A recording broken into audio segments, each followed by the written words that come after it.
Okay, तो मैंने कल जो होमवर्क दिया था सीधा हम लोग वहीं से स्टार्ट करते हैं। कल सबसे पहला जो होमवर्क दिया था वो क्या था, throwing a coin 4 times, find the probability that head and tail occurs alternate, मतलब एक करके एक ऐसा आना चाहिए, ये ऑल्टरनेट होता है, ठीक है। तो मैं सीधा आंसर लिखता हूँ, आप लोग देखना, मैच करना सबसे पहले अपना आंसर। तो इसका आंसर है 2/16। टोटल जो सैंपल स्पेस होगा वो कितना हो जाएगा, 2 की power 4 that is equal to 16। समझ में आ रहा है? तो 1/8 हो जाएगा। मैच करना अपने अपना आंसर पहले, ठीक है।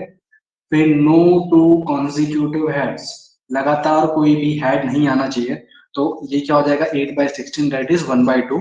उसके बाद number of head is more than number of tails, इसकी क्या प्रोबेबिलिटी है, तो इसकी प्रोबेबिलिटी जो होगी वो कितनी हो जाएगी आपके पास, 5/16, ठीक है। उसके बाद फोर्थ वाला दिया था, longest string of head occurring is 2, ठीक है।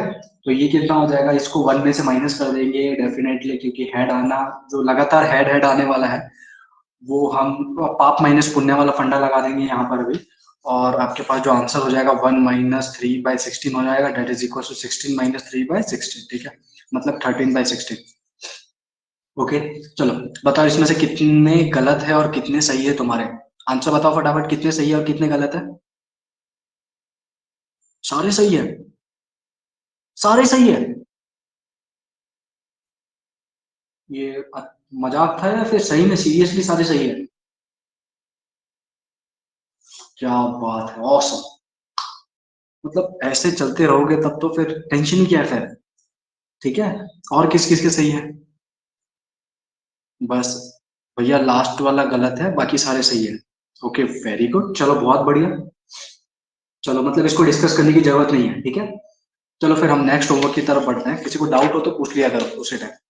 तो नेक्स्ट होमवर्क क्या, point is chosen at random inside the circle, find the probability that the point is closer to the circumference of the circle taken to the centre. ये दूसरा homework था हमारा, ठीक है। और मैंने आपको इसमें हिंट के लिए आपको डायग्राम भी बना के दिया था, ठीक है। तो देखो, मैंने इसका रेडियस दिया था r/4, ये बाहर वाले का जो रेडियस है वो कितना था, r था, ठीक है। तो हमको सिंपली क्या करना था, हमको ये जो circumference of the circle, closer to the circumference of the circle taken to the centre, मतलब इसके आसपास होना चाहिए, इसकी क्या प्रोबेबिलिटी है, ठीक है। यहाँ पर ये जो स्पेस है ये खाली है, इसके आसपास ये पॉइंट होना चाहिए, इसकी प्रोबेबिलिटी हमको बतानी है। तो क्या करेंगे, सिंपली जो बड़ा वाला सर्कल है πr² माइनस कर देंगे उसमें से πr²/4 डिवाइडेड बाई πr²। तो r² गया, पाई पाई भी गया, बचेगा क्या, 1 - 1/4 डिवाइडेड बाय 4 आ जाएगा, मतलब हो जाएगा ये 3/4। कितना हो जाएगा, 3/4। तो ये आपकी प्रोबेबिलिटी है। ये वाला किस किस का सही था, ये वाला सही था किसका, ओके, हाँ भैया। वेरी गुड, परफेक्ट, ठीक है, बहुत बढ़िया। ये जो क्वेश्चन था इसमें स्टार मार्क लगा रखा था, ये तुमको डराने के लिए हो सकता है स्टार मार्क, बाकी इस क्वेश्चन में कुछ भी नहीं था, ठीक है, सिंपली एक कैलकुलेशन था। इसमें थोड़ा बहुत एरिया ऑफ सेक्टर का यूज होता है, किसका, एरिया ऑफ सेक्टर, तुमको पता ही होगा एरिया ऑफ सेक्टर, ठीक है। तो एक बार क्वेश्चन पढ़ते और समझते कहना क्या चाह रहा था question. The side of a rectangle are selected at the random, each less than 10 centimeter. All length are equally likely. ठीक है. Find the probability that the diagonals of rectangle is less than 10 centimeter. हमको इसकी probability बतानी है कि जो अगर मैं rectangle select करूँ तो उसका जो length होना चाहिए वो क्या आना चाहिए, less than 10 centimeter आना चाहिए, इसकी क्या probability है, ठीक है। Let's suppose मेरा ये एक rectangle है, ठीक है, rectangle है, और मैं ले लेता हूं इसका जो लेंथ है वो 10 सेंटीमीटर ले लेता हूं, अप्रोक्स 10 सेंटीमीटर, एक्चुअली वो 10 सेंटीमीटर से लेस, लेकिन समझने के लिए हम ले लेते हैं 10 सेंटीमीटर, ठीक है। तो this length let's assume 10 centimetre, हमने क्या कर दिया, 10 सेंटीमीटर एज्यूम कर लिया। तुमको डायगोनल पता है क्या होता है, या तो ये वाला डायगोनल होगा या तो ये वाला डायगोनल होगा, ठीक है। तो यहाँ पर ध्यान से देखना, अगर मैं कुछ ऐसा ड्रॉ करूं, अगर मैं कुछ ऐसा ड्रॉ करूं, ये है, ये एक सर्कल जैसा तुमको दिख रहा है क्या, ये पूरा एक सेक्टर का हिस्सा है ऐसा कुछ, ये लिया और मैंने बस ये एक छोटा सा हिस्सा लिया, ये देखो ये वाला हिस्सा दिख रहा है, ये वाला हिस्सा, वो ये हिस्सा है, समझ में आ रहा है तुमको, ठीक है। यहाँ पर देखो बोला है कि all such length are equally likely, all such length are equally likely, क्या तुमको यहाँ पर थोड़ी थोड़ी स्क्वायर वाली फीलिंग आ रही है, बिल्कुल। तो ऐसा मत समझना ये 10 है तो ये उससे छोटा होगा, ऐसा नहीं है, ठीक है। तो यहाँ पर अगर ये आर होता है तो तुमको पता है ये भी आर ही होता है। तो यहाँ पर मैंने डायग्राम रेक्टेंगल का बनाया, लेकिन एक्चुअली में ये थोड़ा बहुत स्क्वायर जैसी फील लो इसको देखकर, समझ में आया।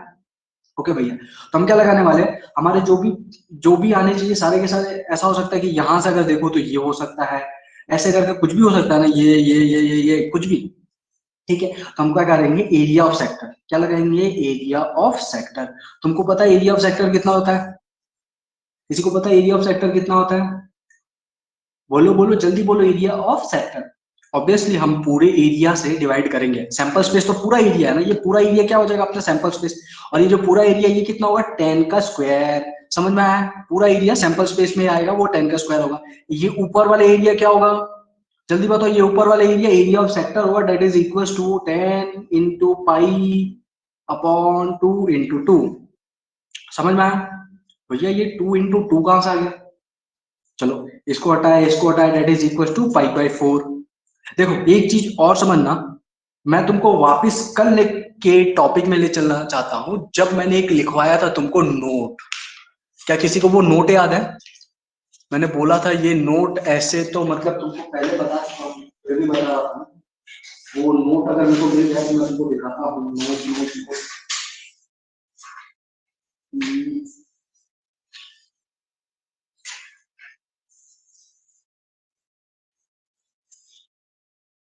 ठीक है, नोट मेरे को नहीं मिल रहा, मैंने कल बताया था नोट, अगर कोई एक एरिया है ए और एक बड़ा एरिया है एस, ऐसा करके नोट लिखवाया था ना, तो प्रोबेबिलिटी ए बाय एस हो जाती है, तुमको बताया था ना। ठीक है, सिमिलरली कुछ यहाँ पर भी वैसा ही कंसेप्ट लगा है और कुछ नहीं है। ठीक है, तो ये था होमवर्क प्रॉब्लम जो हमने फटाफट डिस्कस कर दिए सिर्फ 8 मिनट में। चलो फिर हम लोग, ये रहा, अरे ये रहा मिल गया, let area A is included in area S if point is chosen randomly on area S, then probability that the selected point lies in area A is A by S। ठीक है, इसके बारे में हम कल बात कर चुके थे। चलो फिर आगे बढ़ते हैं, बहुत बड़ा चैप्टर है, बहुत ही ज्यादा बड़ा चैप्टर है ये। चलो तो एक क्वेश्चन करते हैं हम लोग, नेक्स्ट क्वेश्चन है, देखो ध्यान से, नेक्स्ट क्वेश्चन क्या है, a point is selected, a point is selected at random, a point is selected at random inside equilateral triangle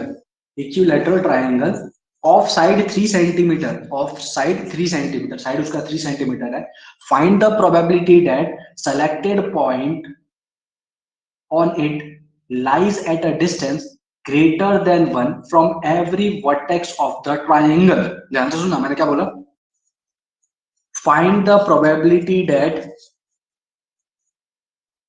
selected point on it lies at a distance greater than 1 from every vertex of triangle। ठीक है, ये बहुत लल्लू सवाल है, बहुत ही ज्यादा लल्लू, एक बार मैं डायग्राम में ड्रॉ कर देता हूं आप लोगों के लिए।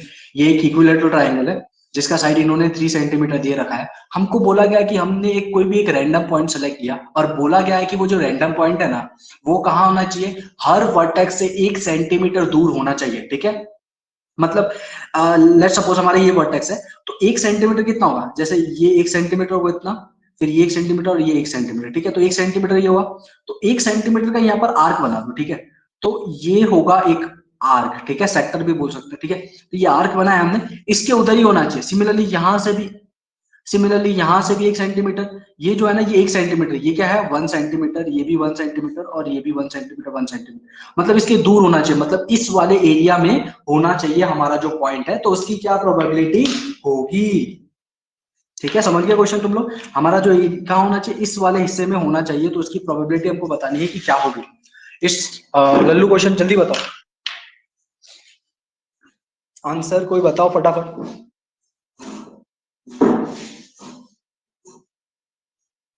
एरिया ऑफ इक्विलैटरल ट्रायंगल तुमको पता है ना क्या होता है, √3/4 साइड स्क्वायर। ठीक है, तुमको पता ही होगा, √3/4 side square area of equilateral triangle होता है।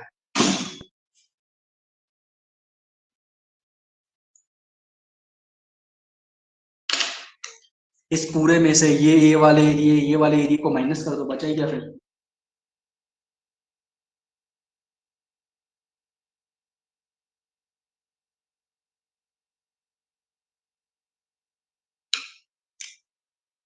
ये तुमको एंगल भी बता देता हूं मैं, ये 60 डिग्री का एंगल होता है पाई बाई 3, ये एंगल कितना होता है पाई बाई 3, ये एंगल कितना होता है π/3।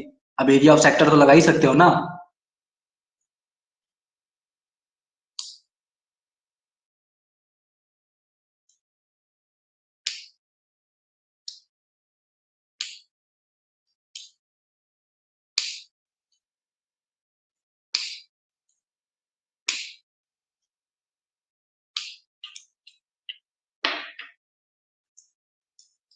जल्दी बताओ, जल्दी जल्दी, इसका आंसर तुमसे ही चाहिए मुझे। देखो देखो ध्यान से, आ गया? क्या आया? ग्रेट। इसमें करना ही क्या, देखो मैं सिंपली लिख भी देता तुम्हारे लिए। इसमें क्या करना है, area of equilateral triangle -3 into area of sector divided by area of equilateral triangle. Equilateral triangle खत्म। इस पूरे एरिया में से इस एरिया को माइनस कर दोगे तो तुम्हारे पास ये वाला एरिया आ जाएगा कि नहीं आ जाएगा? सिंपल। तो एरिया ऑफ इक्विलैटरल ट्रायंगल कितना होता है? √3/4 इंटू साइड स्क्वायर। साइड कितना है इसका? 3 सेंटीमीटर, ठीक है? तो 3 का स्क्वायर कर देना, -3 इंटू एरिया ऑफ सेक्टर तुम लोग लिख ही सकते हो, क्या होता है? एंगल कितना? एंगल π/3 दे रखा है, π/3 इंटू 2, ठीक है? और नीचे क्या हो जाएगा? 1 1 1 1 1 है ये 1, ठीक है, इंटू 1। और नीचे क्या आ जाएगा? टोटल 3/4 और 3 का स्क्वायर, खत्म। कैलकुलेट ही तो करना है, ठीक है? चलो आगे बढ़ते हैं और एक अच्छा सवाल करने की कोशिश करते हैं। Let the line segment, question next, let the line segment PQ lies on line segment AB, okay? If a point is randomly selected on AB, then find the probability that it lies on PQ। देखो यहाँ पर question क्या बोल रहा है, एक line है PQ जो कि लाइन सेगमेंट AB पे लाई करता है, मतलब ये जो लाइन है ये AB लाइन है, ठीक है? और इसके ऊपर एक दूसरा लाइन है P और Q।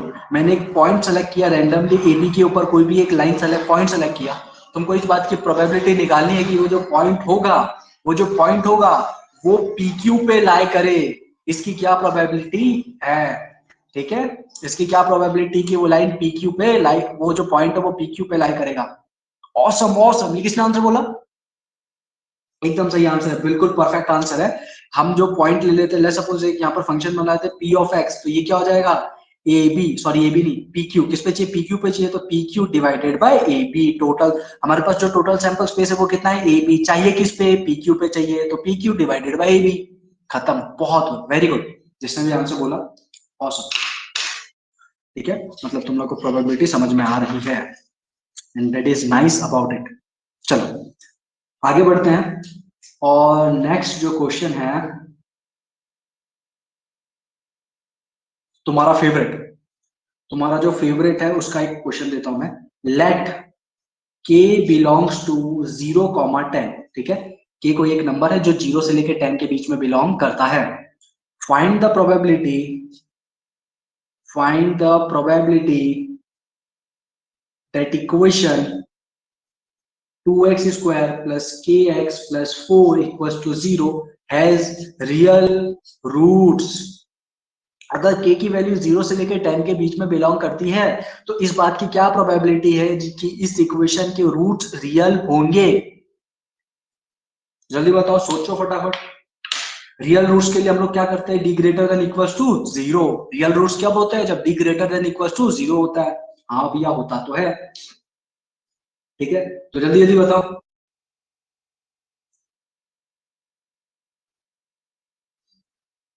देखो यहाँ पर क्या करने वाले हैं हम लोग, पहले इसके रियल रूट्स निकालो फटाफट। मेरे साथ में आज जो ट्राई करते हैं, 2x square plus kx plus 4 equals to 0 है। इसके रियल रूट्स के लिए हम लोग क्या करते हैं? d greater than equals to 0 करेंगे, तो यहाँ पर हो जाएगा k square b square minus 4 into a into 2 into 4 ac, और ये should be greater than equals to 0 होना चाहिए। Is good. और यहाँ से हम लोग क्या कर सकते हैं, यहाँ पर k square minus b square का कुछ फॉर्मूला बना सकते हैं, तो ये हो जाएगा 4√2 टाइप। तो k प्लस 4√2 आ जाएगा यहाँ पर, और यहाँ पर आ जाएगा k minus 4√2 is greater than equal to 0। तुमको पता ही है, हम लोग मेथड लगाने वाले अपना, यहाँ पर आ जाएगा -4√2, k की वैल्यू -4√2 आ जाएगी, यहाँ पर आ जाएगी +4√2। ओके, हमको चाहिए ग्रेटर देन, यहाँ पर लगाएंगे प्लस माइनस प्लस, यहाँ पर इसको ऊपर किया, इसको काउंट कर सकते हो चाहो तो, ठीक है। और हमको चाहिए ग्रेटर देन, मतलब हमको इसके आगे जाना है, इसके आगे जाना है। ओके बढ़िया। और देखो k की वैल्यू कहाँ से कहाँ तक, ये किसका आंसर है, k का ही तो आंसर है, और हमको यहाँ पर किसका आंसर चाहिए, k का ही आंसर चाहिए। यहाँ से 0 से लेकर 10 के बीच में, 0 कहाँ होगा, इसके बीच में कहीं 0 होगा, 10 कहाँ होगा, कहीं यहाँ पर होगा 10, ठीक है। तो 10 ये रहा और ये रहा, मतलब हमको k की वैल्यू यहाँ पर चाहिए, मतलब जो कॉमन आंसर है वो कौन सा होगा, ये वाला हमारा कॉमन आंसर है। अरे तुमको क्वाड्रेटिक इक्वेशन याद है ना, बहुत बढ़िया, ठीक है। तो हमारे यहाँ पर कहां से कहां तक लाई कर रहा है, 4√2 से लेके 10 के बीच में, या हम बोल सकते हैं 10 माइनस 4√2।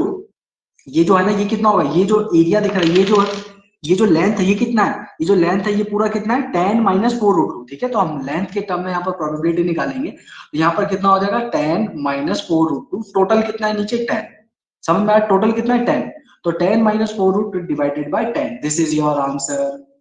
किसी को कोई डाउट, कोई परेशानी, ठीक है। ये बहुत आसान आसान से सवाल चल रहे हैं जो तुम लोग टैकल कर सकते हो, ठीक है। आगे बढ़े, थोड़ी सी स्पीड ज्यादा है मेरी, मुझे पता है, लेकिन ये स्पीड जरूरी भी है, ठीक है। इससे भी तेज स्पीड मैं करा सकता हूँ और कराऊंगा भी, ठीक है। तो रेडी रहो, 3 2 1 लेट्स गो, ठीक है। अब हम पढ़ते हैं वेन डायग्राम। क्या पढ़ते हैं, वेन डायग्राम। चलो थोड़ी बहुत तुमको हिस्ट्री बताता हूँ वेन डायग्राम की, जो मुझे भी यहाँ पर कॉलेज में आने के बाद ही पता चला कि वेन डायग्राम क्या होता है। हमारे यहाँ पर एक प्रोफेसर है जो स्कूल ऑफ फिलोसफी में पढ़ाते हैं, ठीक है, उन्होंने हमारी क्लास ली थी, और वो ही इज ब्रिलियंट प्रोफेसर, मतलब बहुत अच्छे टीचर, ठीक है। तो उन्होंने हमको बताया था वेन डायग्राम जो है ना, वो असलियत में वेन डायग्राम नहीं है, वो असलियत में वेन पियर्स डायग्राम है, वेन पियर्स डायग्राम है, ठीक है। क्योंकि जो भी हमारे यहाँ पर जो भी आर एस अग्रवाल है, आर डी शर्मा है, इन सब ने क्या किया है, फॉरेन ऑथर्स को कॉपी करके बाद छाप दिया, ठीक है। और जो फॉरेन ऑथर थे उन्होंने उसमें क्या कर रखा है कि मतलब सिंपली वेन डायग्राम को वेन डायग्राम से रिप्रेजेंट किया, लेकिन उन्हें पूरी उसके पीछे की एक्चुअल हिस्ट्री नहीं जानी थी कि वेन डायग्राम जो था उसको खोजा कैसा गया था, उसकी क्या लिमिटेशन थी, उसको सुधारा किसने था। तो जिस बंदे ने उसको सुधारा था, या एक्चुअली में जो वेन डायग्राम का जो एक्चुअल मीनिंग है, इम्प्लीमेंटेशन है, या और उसके जो यूजेस है, वो जो बताने वाला बंदा था वो पियर्स था, ठीक है। तो क्योंकि लोगों ने इसको सिर्फ वेन डायग्राम करके आगे बढ़ाते गए, तो ये वेन डायग्राम ही बन के रह गया। एक्चुअली हम जो मेन कॉन्ट्रीब्यूटर था पियर्स, उसको भूल जाते हैं, ठीक है। तो हम लोग उसको बिल्कुल नहीं भूलने वाले हैं, और हम लोग इसको किस नाम से बुलाएंगे, वेन पियर्स डायग्राम से, ठीक है। अगर तुम लोग, हो सकता है किसी ने तुम में से सुना हो वेन पियर्स डायग्राम, लेकिन कोई प्रॉब्लम नहीं है, तुम लोग वेन डायग्राम भी बोलो, हिस्ट्री में जाने की जरूरत नहीं है, ना ही तुमको जरूरत है, ठीक है। तो ये है वेन डायग्राम, मैंने बस तुमको ज्ञान के लिए बताया कि ये वेन पियर्स डायग्राम है ये, ठीक है। चलो, तो हम लोग आगे बढ़ते हैं। तो वेन डायग्राम बोलता है क्या है, तुम लोग सेट में पढ़े होगे, सेट रिलेशन फंक्शन पढ़ रहा है, सेट रिलेशन एंड फंक्शन पढ़ा है, अरे बोलो, सेट रिलेशन एंड फंक्शन पढ़ा है क्या, सेट्स रिलेशन फंक्शन, चलो बहुत बढ़िया, तुम लोगों ने पढ़ा है। क्या फंक्शन के अंदर तुमने ग्राफ ड्रॉ करना पढ़ा है, फंक्शन के अंदर एक टॉपिक आता है ग्राफ, जिसमें अलग अलग टाइप के आपको ग्राफ ड्रॉ करवाए जाते हैं। अगर जैसे मैंने तुमको बोला साइन थीटा का ग्राफ बना, तो तुम खटाक से साइन थीटा का ग्राफ ऐसे ऐसे बना दोगे, साइन थीटा का ग्राफ। अगर मैंने बोला बताओ साइन थीटा बाई 2 का ग्राफ बनाओ, तो क्या तुम बना दोगे, क्या साइन 2 थीटा का ग्राफ बनाओ, क्या तुमने ये सब पढ़ा है, जल्दी बताओ। अगर पढ़ा है तो ठीक है, नहीं पढ़ा है तो भी ठीक है, कोई प्रॉब्लम नहीं है। जैसे अगर मैंने बोला कि e की पावर साइन थीटा प्लस 1 का ग्राफ बनाओ, क्या इसका ग्राफ बना पाओगे तुम लोग। मैंने बोला टेन थीटा प्लस 2 का ग्राफ बनाओ, अरे जल्दी बताओ, तुमने ये क्या ग्राफ ये ऐसे बना सकते हो, क्या तुमने पढ़ा है कभी। मैंने बोला तुम बताओ log x प्लस 2 का ग्राफ बनाओ, या 2 log x का ग्राफ बनाओ, अरे नलायको जल्दी बताओ, तुम्हारी खामोशी क्या समझो, तुम लोग नहीं बना पाओगे।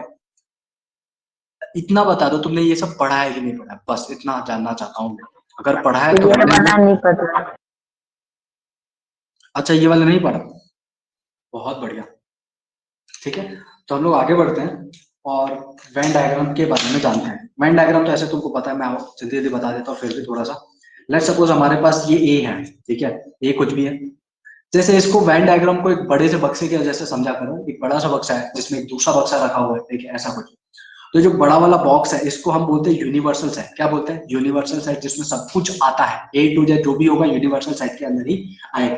ठीक है, अगर ये जो ए है, ए के बाहर वाले हिस्से को अगर आपको रिप्रेजेंट करना है, मैंने क्या बोला, अगर ए के बाहर वाले हिस्से को अगर आपको रिप्रेजेंट करना है, मतलब ये वाला हिस्सा जो दिख रहा है इसको रिप्रेजेंट करना है, तो हम इसको क्या बोलते हैं? मैंने तुमको बताया था, ये सपोज हम एक इवेंट कॉम्प्लीमेंट बोलते हैं। क्या बोलते हैं? कॉम्प्लीमेंट। ठीक है, तो हम इसको किससे रिप्रेजेंट करते हैं? ए प्राइम से या ए बार से। ठीक है, तो ए बार क्या हो जाएगा? यूनिवर्सल में से ए माइनस कर दो, तो यूनिवर्सल में से ए माइनस कर देंगे तो हमारे पास ए बार आएगा, तुमको पता ही है। ठीक है, तो n A bar equals to n U, n मतलब नंबर्स, ठीक है, जो इतने भी है। इसके अलावा हम लोग क्या कर सकते हैं? इसकी प्रोबेबिलिटी निकाल सकते हैं कि हाँ भैया हम प्रोबेबिलिटी निकाल सकते हैं। कैसे? अगर मैं बोलूँ find the probability of A, तो हम लोग क्या बोलेंगे? Find the probability of A, तो हम क्या बोलेंगे? Number of A, number of events favourable to A divided by sample space, जो कि कहां से कहां तक के बीच में लाई करेगा? 0 से 1 के बीच में प्रोबेबिलिटी आएगी। समझ में आएगा क्या? इसके अलावा अगर मैं बोलूँ पी ए बार निकालो, तो हम लोग क्या करते हैं? 1 माइनस पी ऑफ ए लिख देते हैं। इसके अलावा यूनिसेक्शन और इंटरसेक्शन के भी फॉर्मूले होते हैं, फटाफट समझ लो वो भी क्या होता है इंटरसेक्शन। सबसे पहले बात करते हैं हम लोग इंटरसेक्शन की। इंटरसेक्शन को किससे रिप्रेजेंट किया जाता है? इससे, दिस इज इंटरसेक्शन साइन, ठीक है, ठीक है। तो अगर मैंने बोला इंटरसेक्शन मतलब वो कॉमन हिस्सा, इंटरसेक्शन मतलब क्या होता है? कॉमन हिस्सा क्या है? दोनों ही इवेंट्स में, या कुछ भी ले रहे हैं तो सेट ले रहे हैं तो सेट के अंदर, इवेंट ले रहे हैं तो इवेंट के अंदर। लेट सपोज हमारा एक कोई, this is A and this is B, तो इनके बीच में जो कॉमन हिस्सा है ये वाला क्या है? कॉमन हिस्सा, and this is known as intersection. This is known as intersection. ये ए है, ये बी है, ठीक है। तो हम इसको कैसे रिप्रेजेंट करेंगे? इसको हम रिप्रेजेंट करते हैं A intersection B, that is equals to, यहां पर मैं इसको एक और फॉर्म में लिखता हूं, x belongs to a and x belongs to b। ठीक है, समझ में? तुमको फॉर्मूला पता ही होगा इसका, यूनियन के टर्म्स में भी इसको लिखा जाता है। ठीक है, इसको लिखने का एक और तरीका है जो सिंपली लोग फॉलो करते हैं। कई बार ये a इंटरसेक्शन b है ना, सिंपली इसको a b लिख दिया जाता है। ठीक है, तो उससे भी कंफ्यूज होने की जरूरत नहीं है कि a b क्या है। ओके, जब भी इंटरसेक्शन की बात करते हैं तो उसका क्या मतलब होता है? मल्टीप्लीकेशन।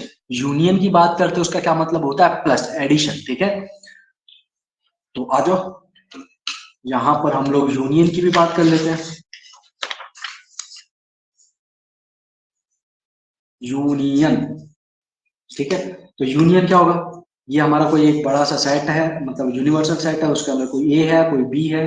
ठीक है, तो जो भी कॉमन वाला हिस्सा है उसको छोड़कर, जो भी कॉमन वाला हिस्सा है उसको छोड़कर जो भी पार्ट है वो किस में आएंगे? यूनियन में। और इसको हम किससे रिप्रेजेंट करते हैं? ए यूनियन बी से। किससे रिप्रेजेंट करते हैं? A union B. This is A union B equals to A plus B. A plus B भी लिखा जाता है यूनियन को, ठीक है। और दिस इज क्या हो जाएगा? एक्स, यहां पर क्या होगा? एक्स बिलोंग्स टू ए। और मैंने पीछे एंड लिखा था, ध्यान से देखना, यहां पर मैंने क्या लिखा था? यहां पर मैंने, देखो ये एंड लिखा है, ठीक है, और यहां पर क्या लिख रहा हूं मैं? x बिलोंग्स टू ए और x बिलोंग्स टू बी। समझ में आया कि नहीं आया? आगे अगर कोई बोले कि एन ए यूनियन बी निकालो, n A union B, A union B निकालना, हाँ भैया ए यूनियन बी निकालना, तो कैसे करेंगे? इस पूरे वाले में से ये पूरे वाले दोनों को ऐड कर देंगे और उसमें से फिर ये वाला माइनस कर देंगे। ठीक है, जो कौन सा है? इंटरसेक्शन वाला पार्ट है। ठीक है, तो क्या करेंगे? N of A plus n of B minus n A intersection B, क्या कर देंगे? एन ए इंटरसेक्शन बी को माइनस कर देंगे हम लोग। क्लियर है क्या? पक्का क्लियर है? ठीक है, बहुत बढ़िया। चलो, इसका एक और मैं फॉर्मूला आप लोग को चाहूं तो बता सकता हूं। चलो ठीक है, रहने देते हैं, उसकी जरूरत नहीं है, फिर भी लिख लो अगर कभी। यहाँ पर इसको, ये है ना, इसको आप प्योर फॉर्म में भी लिख सकते हो, A minus B plus n B minus A plus n A intersection B. ठीक है, ये फॉर्मूला भी अगर तुम लोग ध्यान रखो, n A minus B n B minus A plus n A intersection B. ठीक है, क्लियर? ये जो चीज है ना, इस चीज को हम कैसे लिखते हैं? इस चीज को हम ऐसे लिखते हैं, ध्यान रखना, एन बैक स्लैश बी से भी रिप्रेजेंट किया जाता है इसको, ठीक है, याद रखना, एन बैक स्लैश बी से भी रिप्रेजेंट किया जाता है इसको। और इसको हम एक और फॉर्म में लिख सकते हैं, कैसे, n of A minus n A intersection B that is equal to n A intersection B bar. तो मैं ये सब सेट में पढ़ रखा है, इसलिए मैं फटाफट से लिखवा के बता रहा हूँ, ज्यादा डिटेल में नहीं जा रहा हूँ, ठीक है, क्योंकि तुमने सेट में फंक्शन में पढ़ रखा होगा ये सब बहुत अच्छे से, ठीक है। तो यहाँ पर क्या लिखा है, n A intersection B bar, इसको याद रखने के तरीके भी है जो सेट में बताए जाते हैं, फिर भी मैं तुमको फटाफट बता देता हूँ। अगर कहीं पर भी तुमको एन ए इंटरसेक्शन बी देखने को मिल जाए तो इसको कैसे याद रखेंगे, यहाँ पर क्या नहीं है, बी नहीं है, क्या नहीं है, बी नहीं है, ठीक है ना, तो कौन सा लिखेंगे, सिर्फ ए लिखेंगे हम लोग, एन ए लिखेंगे और उसमें से इंटरसेक्शन को माइनस कर देंगे, ठीक है। इसी तरह अगर बोलू एन बी इंटरसेक्शन ए लिखना है तो क्या लिखेंगे, ए नहीं है तो लिखेंगे किसको, बी को लिखेंगे, एन ऑफ बी, उसमें से माइनस कर देंगे इंटरसेक्शन को, समझ में आया। तो ये छोटे छोटे तरीके हैं जिसको याद रख सकते हो, और ऐसा कोई जरूरी भी नहीं कि भूल जाओ तो नहीं याद रखना, ओके। तो फटाफट ये लिख लो, इसके बाद हम थोड़ा बहुत सबसेट के बारे में बात कर लेते हैं, ठीक है। उसके बाद तुमको वेन डायग्राम बताना, फिर डी मॉर्गन्स लॉ है।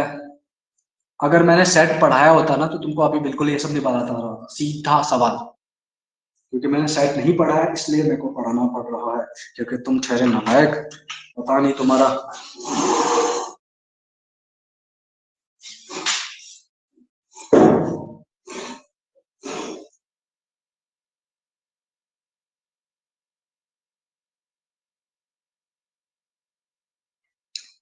This is A not an, ठीक है, ए बैक स्लैश बी, हो गया, आगे बढ़े, गुड, चलो बहुत बढ़िया। तो फटाफट मैं तुमको एक और चीज बता देता हूँ, ये जो छोटी छोटी चीजें बता रहा हूँ ना मैं, ब्रैकेट के अंदर x semicolon x belongs to, ये जो चीजें है ना ये एडवांस में काम आती है, जब तुम लोग एडवांस का पेपर देखोगे तो उसमें कई जगह ऐसी चीजें लिखी जाती है, तो उस टाइम देख के समझोगे, ओ ठीक है। तो a माइनस बी जो होगा इसको हम कैसे रिप्रेजेंट करते हैं, x semicolon x belongs to a and x not belongs to b। यहाँ पर क्या है, a में से b को हटा दो, b नहीं चाहिए हमको, ठीक है, तो x not belongs to b है, समझना है, और ये कर्ली ब्रैकेट क्लोज। इसको कैसे रिप्रेजेंट किया जाता है, a बैक स्लैश b, समझ में है, a बैक स्लैश b, इसको ऐसे भी लिखा जाता है, तो कंफ्यूज मत होना। अगर मैं बोलूं एन ए माइनस बी तो इसका क्या मतलब होता है, इसका मतलब होता है प्योर ए, इसका क्या मतलब होता है, प्योर ए, सिर्फ ए है, ए में से जो भी बी वाला पार्ट है उसको हटाओ, सिर्फ ए को रहने दो, ठीक है। तो दिस इज प्योर ए, ये क्या अपने पास प्योर ए है, तो इसको कैसे रिप्रेजेंट किया जाता है, n of A minus n A intersection B, n A intersection B. क्या तुमको चमका, चलो बहुत बढ़िया है, ठीक है। या फिर इसको ऐसे भी लिखा जा सकता है, n A union B minus n of B, A union B में से बी को ही हटा दो, समझ में आया। या फिर इसको ऐसे भी लिखा जा सकता है, n A union B dash, समझ में आया, ए यूनियन बी डैश से,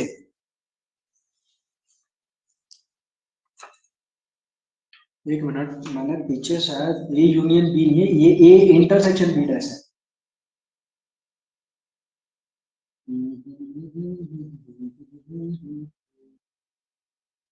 यूनियन है, या फिर वो यूनियन तो नहीं होगा, ये इंटरसेक्शन है, ठीक है, ये इंटरसेक्शन है, चलो ठीक है, आगे बढ़े। और अब बात करते हैं हम लोग सबसेट की। सबसेट क्या होता है, कोई भी एक सेट का एक छोटा सा बच्चा, पेरेंट चाइल्ड का कुछ रिलेशन टाइप सबसेट कहलाता है, ठीक है, ठीक है, इसको समझते हैं कैसे।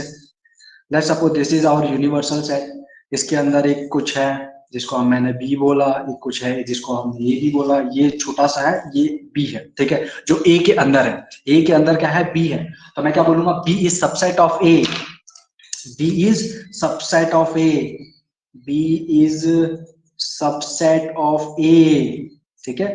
बी जो है वो ए का सबसेट है, मतलब बी जो है वो ए के अंदर है, ठीक है। कुछ पेरेंट चाइल्ड जैसा कुछ रिश्ता है ना, सबसेट वैसा ही होता है कुछ, ठीक है।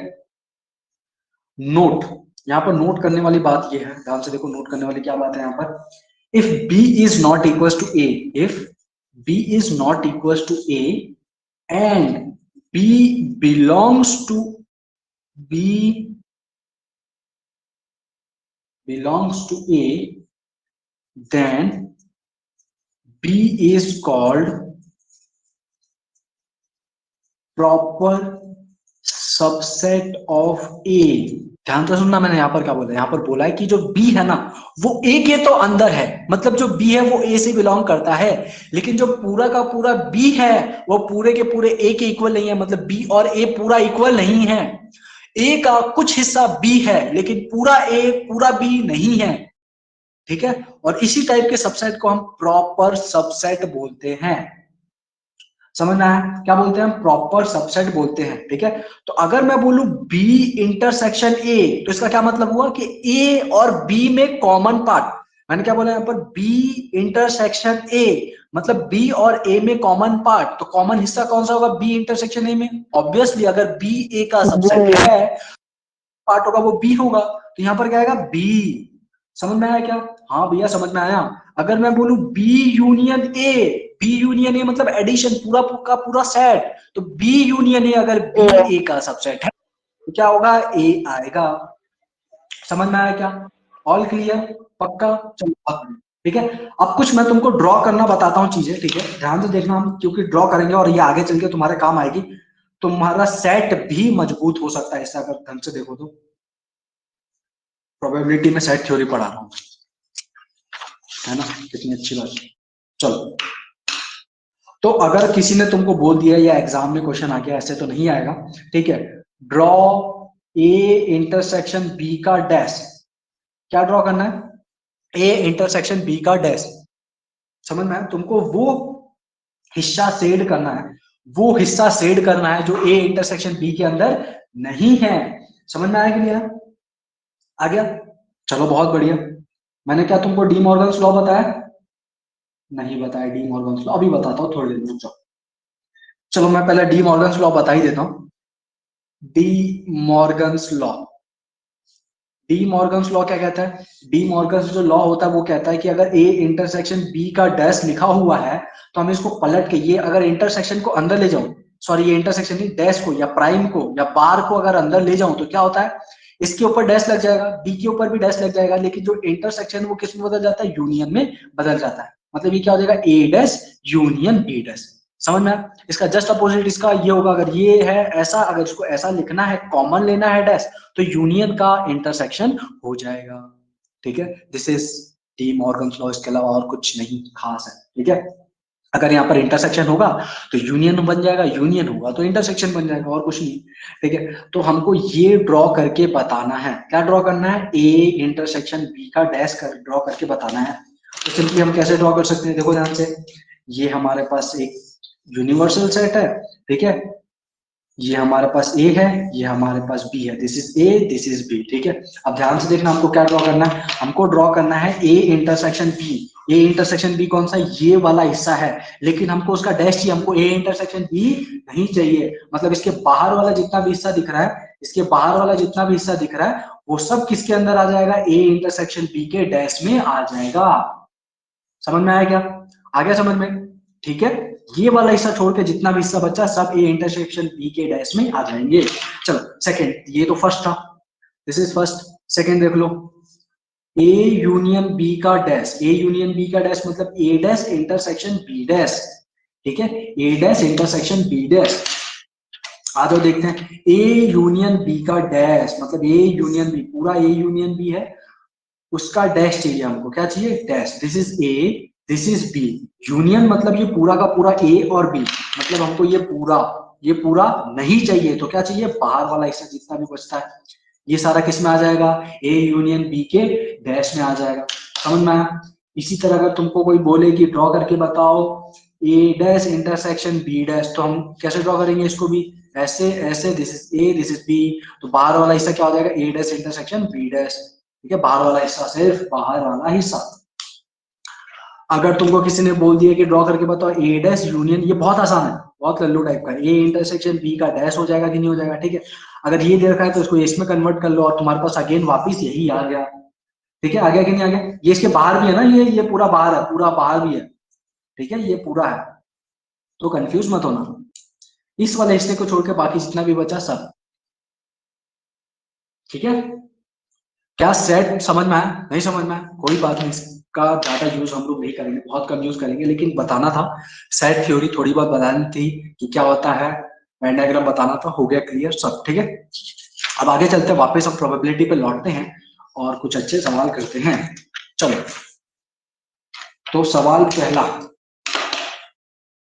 अ card is drawn from a pack of 52 cards, a card is drawn from a pack of 52 cards, ठीक है, जिसमें जो ए है वो रेड कार्ड है, ए जो है वो रेड कार्ड की प्रोबेबिलिटी है, जो बी है वो फेस कार्ड है, जो बी है वो क्या है, फेस कार्ड है, ठीक है। बी किसके लिए है, फेस कार्ड के लिए। तुमने कितने कार्ड निकाले, तुमने सिर्फ एक कार्ड निकाला है, ठीक है। क्या प्रोबेबिलिटी है जो कार्ड निकाला है वो ए होगा, क्या प्रोबेबिलिटी है कि जो कार्ड निकाला है वो ए होगा, मतलब जो आपने कार्ड निकाला है वो एक रेड कार्ड हो, इसकी क्या प्रोबेबिलिटी है, ठीक है। ये बहुत लल्लू टाइप के क्वेश्चन है, जल्दी जल्दी बता सकते हो तुम लोग। इसके अलावा उसकी क्या प्रोबेबिलिटी है कि वो बी कार्ड का होगा, ठीक है। इसके अलावा क्या प्रोबेबिलिटी है कि वो ए इंटरसेक्शन बी होगा, ए इंटरसेक्शन बी मतलब वो रेड कार्ड और फेस कार्ड का जो इंटरसेक्शन होता है वो होगा, मतलब कॉमन पार्ट, मतलब हमको क्या चाहिए, रेड फेस कार्ड चाहिए। इसका क्या मतलब है, इसका कहने का मतलब है कि रेड फेस कार्ड चाहिए, ठीक है, कॉमन पार्ट, ठीक है। इसके अलावा क्या प्रोबेबिलिटी है वो ए यूनियन बी हो, ठीक है। इसके अलावा तुम लोग ये भी बता दो पी ऑफ ए बार क्या होगा, पी ए बैकस्लैश बी क्या होगा, ठीक है। सब बता सकते हो तुम लोग, कोई प्रॉब्लम नहीं है। इसके अलावा तुम ये भी बता दो बी पी बी बैकस्लैश ए क्या होगा, ठीक है। इसको हम किससे रिप्रेजेंट करते हैं, P A B intersection A bar, जो बाद में लिखा रहेगा उसके ऊपर बार आता है, ठीक है। इसके अलावा तुम लोग ये भी बता सकते हो कि P A bar union B bar क्या होगा, ठीक है। और भी कुछ बता सकते हो क्या, हाँ तुम तो मतलब पूरी दुनिया बता सकते हो। P A bar intersection B bar क्या होगा, ठीक है। पी बी बाई ए क्या होगा, ठीक है।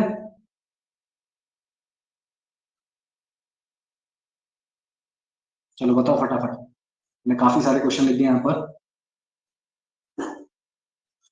लेट्स गेट स्टार्टेड, देखते हैं कौन बताता है। रेड कार्ड आने की क्या प्रोबेबिलिटी है, 1/2। रेड कार्ड आने की प्रोबेबिलिटी 1/2 एकदम परफेक्ट है, क्योंकि रेड कार्ड कितने होते हैं 20, टोटल का 52, 1/2 is perfect answer. Face card आने की क्या प्रोबेबिलिटी है, फेस कार्ड कितने होते हैं 12, 12 अपन परफेक्ट, है वेरी, तो that is equals to, that is equals to 3/13। ये बताओ ए इंटरसेक्शन 3 अपन 52 6/62 is the correct answer, 6/52 is the correct answer, क्योंकि 6 हमारे पास रेड फेस कार्ड होते हैं। ए यूनियन बी बताओ, ए यूनियन बी बताओ, तुमको पता है ए यूनियन बी का सीधा सीधा फॉर्मूला लगा सकते हो, P of A plus P of B minus P A intersection B, सीधा फॉर्मूला लगाओ, 32 अपन 52 P of A plus P of B minus P A intersection B, ठीक है। ओके बताओ बताओ कितना आएगा, 32/52। इसका एक और तरीका डायरेक्ट निकालने का कि 6 काले कार्ड्स होते हैं, there are 6 black face card, ठीक है। awesome, awesome, ठीक है। चलो पी ऑफ ए बार बताओ, पी ऑफ ए बार ये भी कितना हो जाएगा 1/2 हो जाएगा। 1/2 P A backslash B, P A backslash B मतलब क्या होगा, P A minus B, P A minus B, ये कितना हो जाएगा, पी ए माइनस बी कितना हो जाएगा, जल्दी बताओ, पी ए माइनस बी कितना, फॉर्मूला सा लिखो, अपन 52 awesome, very good, 20/52, very good. चलो यहाँ पर आ जाओ, पी बी बैकस्लैश ए, इसका आंसर बताओ, इसको हम P B intersection A B A bar B लिख सकते हैं, इसका आंसर बोलो, 6/52, 6 अपन 52 वेरी गुड, मतलब वाह, हम लोग लाइक नहीं रहे हम लोग।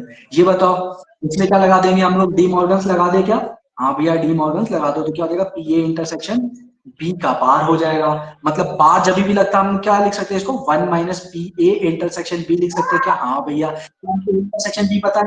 हाँ भैया, हमको ए इंटरसेक्शन बी पता है 6/62, इसको माइनस कर देंगे 1 माइनस 6/52 में से, तो आपके पास क्या आंसर आ जाएगा 46/52। इसको सॉल्व करते रहना है आप लोग, ठीक है। तो इसको इसके ऊपर भी हम लगा सकते हैं। इसको देखो, इसको लिखने का एक और तरीका है। इसको कैसे लिख सकते हैं हम लोग? पी नहीं, इसमें भी डी मॉर्गन लगा था। 1 माइनस 32/52। ए यूनियन बी का बार, या डैश बोल सकते हैं, या इसके ऊपर भी बार आ जाएगा, ठीक है। तो 1 minus P A union B लिख सकते हो इसको। यहाँ पर क्या आ जाएगा आपके पास 1 माइनस 32/52, और इसको सॉल्व कर लेना तो 20/50, ठीक है।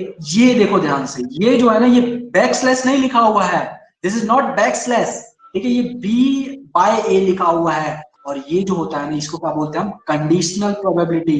क्या बोलते हैं हम इसको? Conditional probability. क्या बोलते हैं इसको हम? Conditional probability. देखो, मैं इसका फॉर्मूला बता, बात हम लोग आगे करेंगे कंडीशनल प्रोबेबिलिटी की। ये जो पी बी बाई ए है ना, इसका फॉर्मूला क्या होता है? P A intersection B divided by जो नीचे लिखा होता है वो, divided by P of A. तो पी ए इंटरसेक्शन बी कितना है आपके पास? पी ऑफ ए 26। समझ में आया क्या? 6/13।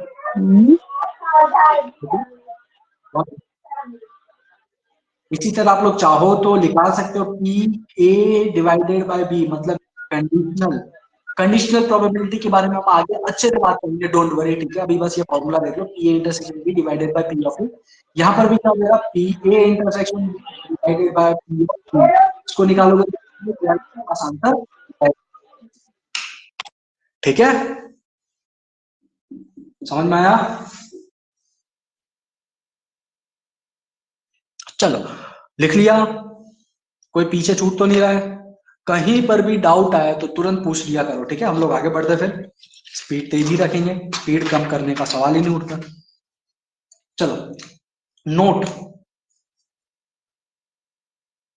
नोट नोट क्या कहता है? If A and B are mutually exclusive. Mutually exclusive का मतलब जानते हो ना, इसके अलावा और कुछ घटित ना हो सके, ठीक है, वो होता है म्यूचुअली एक्सक्लूसिव। तो हम लोग क्या बोलेंगे देन? अगर ए और बी म्यूचुअली एक्सक्लूसिव है, तो ए इंटरसेक्शन जो बी आएगा आपके पास, वो किसके इक्वल आएगा? वो फाई के इक्वल आ जाएगा, मतलब नल, कुछ नहीं। समझ में आया? अगर ए और बी म्यूचुअली एक्सक्लूसिव है तो ए इंटरसेक्शन बी जो होता है वो फाई के इक्वल आ जाएगा। ये छोटी बात है मगर बहुत गहरी बात है, याद रखना। तो मैं क्या बोलूंगा कि जो पी ए यूनियन बी होगा वो किसके इक्वल हो जाएगा? P of A plus P of B के इक्वल हो जाएगा। समझ में आया क्या? हाँ भैया, समझ में आ गया। Second, this is first note.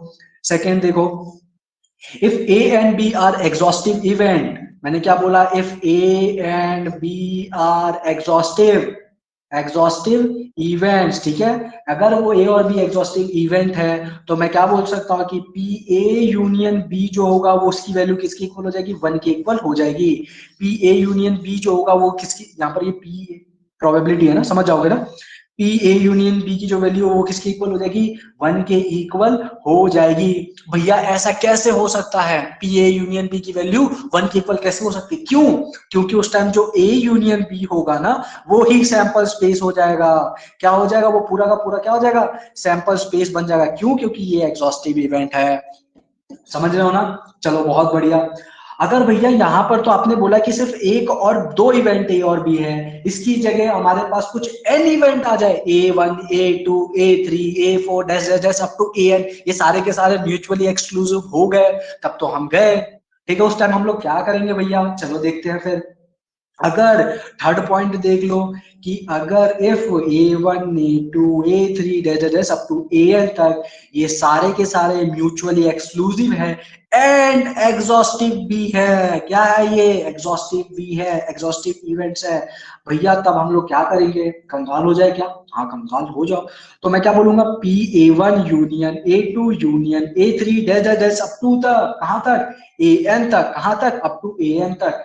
इसकी जो वैल्यू होगी ना, वो किसके इक्वल आ जाएगी? आपके 1 के इक्वल आ जाएगी। इसका क्या मतलब है कि जब भी PA1 union A2 union A3 जैसे अप टू A1 तक आ जाएगी, इसकी वैल्यू हम ऐसे भी लिख सकते हैं क्योंकि ये म्यूचुअली एक्सक्लूसिव है।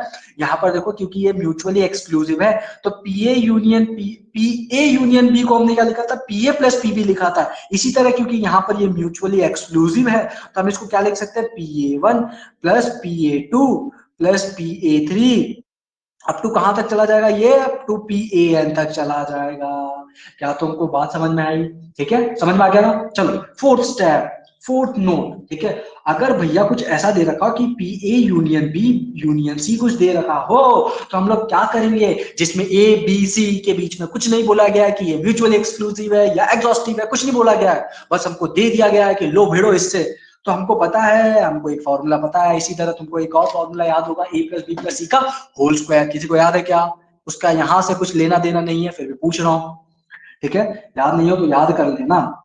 तो इसमें हम लोग क्या करने वाले, अपना फॉर्मूला लगाएंगे, PA plus PB plus PC minus PA intersection B minus PB intersection C minus PC intersection A, sorry this is A plus PA intersection B intersection C, this is your formula. समझ में आया? है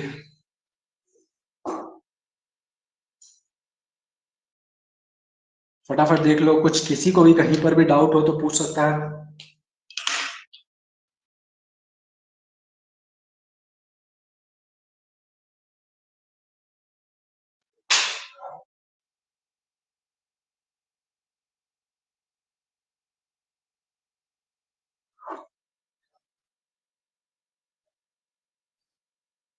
हो गया, आगे बढ़े, बहुत बढ़िया। देखो ध्यान से, अब एक और नोट लिखेंगे हम लोग।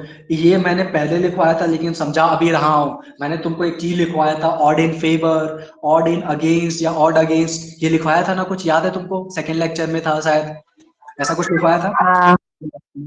देखो मैं पूरा एकदम नोट अच्छे से लिखवा रहा हूँ, ध्यान से देखो। Let x cases are favourable to event A, ठीक है, are favourable to event A and S is the sample space, then number of unfavorable cases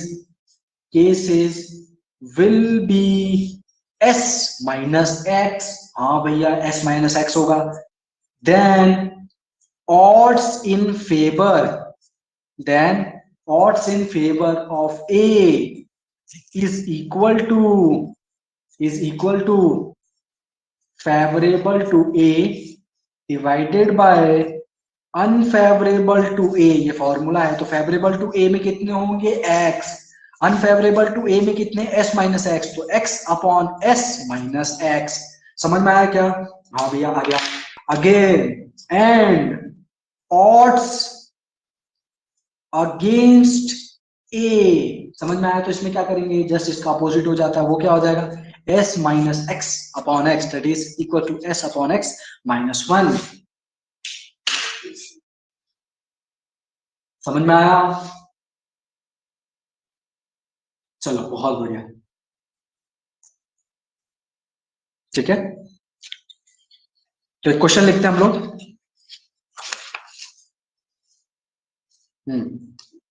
question क्या है?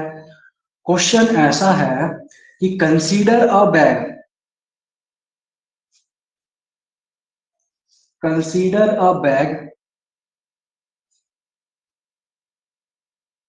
which contain 5 green and 4 white balls. Now 3 balls are drawn। एक bag है जिसमें 5 green है और 4 white ball है। उसके बाद हमने क्या किया, उसमें से 3 अलग अलग बॉल्स निकालना स्टार्ट किया। देन फाइंड फर्स्ट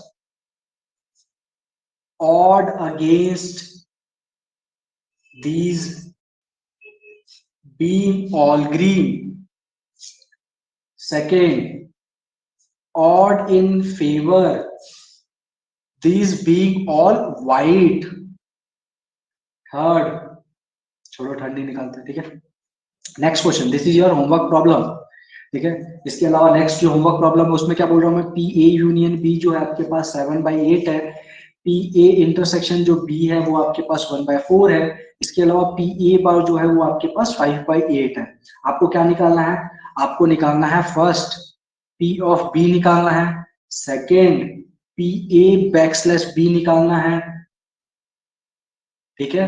थर्ड आपको क्या करना है, P A divided by B निकालना है, ठीक है।